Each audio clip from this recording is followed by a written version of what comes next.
My name is Janita, and you're watching Dante's Boxing Nation.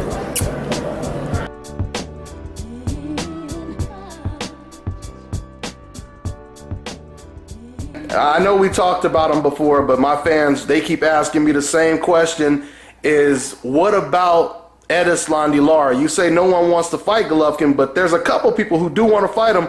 What about ERISLANDY LARA? Did you enjoy the fight last night? Yeah, you mean the fight? Yeah. Yeah. No, the fight before. I'm sorry, the second fight, the Rosado Monroe fight. Did you enjoy that? Could that be a main event for you? No, that wasn't the best fight right there. No, it wasn't the best fight. Well, I think that we have an obligation. We, as managers and trainers and fighters, have an obligation to our public. There's a lot of public that didn't like that fight. I think that there's a lot of fight just is not gonna warm to anybody. I mean, we're supposed to go forward, not backwards. We're supposed to be putting fights in front of us that are at least people want to see. Not just the fighter that's calling out Golovkin, but actual people want to see. The public wants to see.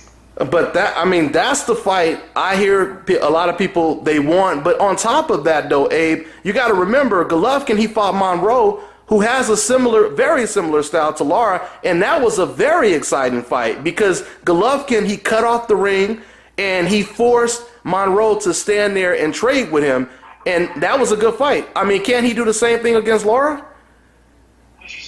I imagine he could, but to me, it's not a fight that, honestly, from what I've seen of Lara and what I saw against Canelo and what I saw against Angulo, it's not a fight that warms me. It's not a fight that I could get motivated for it, and Golovkin could get motivated for it. He's not somebody it's a conceived threat to us. It's more of his managers and the people in Miami and the Cuban fan base is trying to push, but it's not a fight that is wanted by the general public.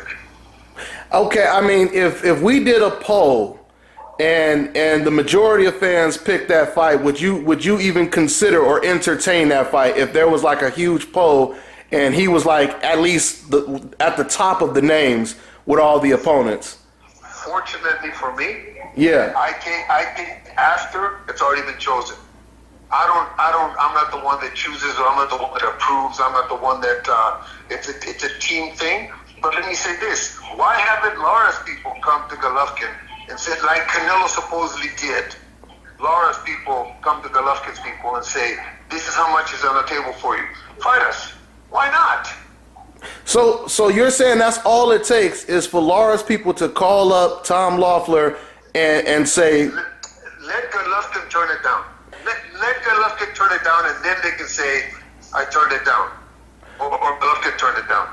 But nobody does that. Ward seems to say that he did, but there's obviously has been proven that it was after the Lemieux fight got signed. But even with the Ward situation, Ward, because I have interviews with Ward like almost 2 years before, the Lemieux fight, where he was calling out. I mean, even when I was out there in Big Bear with you, me and you and Golovkin, we were talking about that Ward fight like before the Murray fight. So, I mean, Ward has wanted that fight for a while, right? I go back to what I just said. It's real easy to say it on Twitter. It's real easy to say it on Facebook. It's real easy to say it in an interview. Make an offer. Make an offer. But Abe, I mean, when you talk about fighters reaching out to Tom Loeffler and calling you guys up for a fight, isn't it true that the majority of Golovkin's previous opponents, like Rubio, Rosado, Adama, they didn't reach out to you guys. You guys reached out to them for the fight, right? Correct. If we want the fight, if we feel we need a particular fight, then of course we're going to call out, but not just Twitter or Facebook. There's offers made to those people. They didn't take it, just like the Saunders fight. Okay, they didn't take it. Okay. If Jacobs had been vocal, really, I'm sure that they would have offered him something for the fight. But Jacobs has always been, and I'll say this for Danny, very respectful, very honest about everything that he said. I mean, when he first won the title, he said he needed a couple 12-round fights to make sure that he was on the level of the other guys. And recently, he hasn't really said anything until just the last couple months where he said about fighting Golovkin. So now the fight's trying to be put together, but he's been a mandatory for how long? He's been a mandatory for a minute now. Okay, but he's never said anything. So the PBA never forced him into anything because it was obvious that Danny didn't want it. He felt he wasn't ready. So that's why you've never heard me say anything about Danny Jacobs a positive. Yeah, of course. Yeah, you've always talked positive about him. Okay, because he's one of those guys that is realistic about what's out there. Now that he's not realistic about what's coming up, that depends. That remains to be seen. I don't know, but up to this point, he's been a very honest about where he's at and realistic about what's out there for him.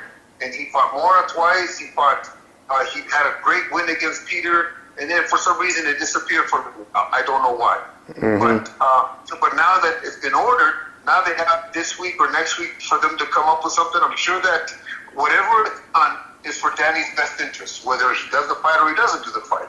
That's the way that this thing works. It's whatever is for your best interest, whether it be Golovkin, Danny Jacobs, Canelo, if it doesn't get made next year, it's because whoever's behind them thinks that that's in their best interest. What we want to see as fans may be different, but that doesn't matter to the brain trust.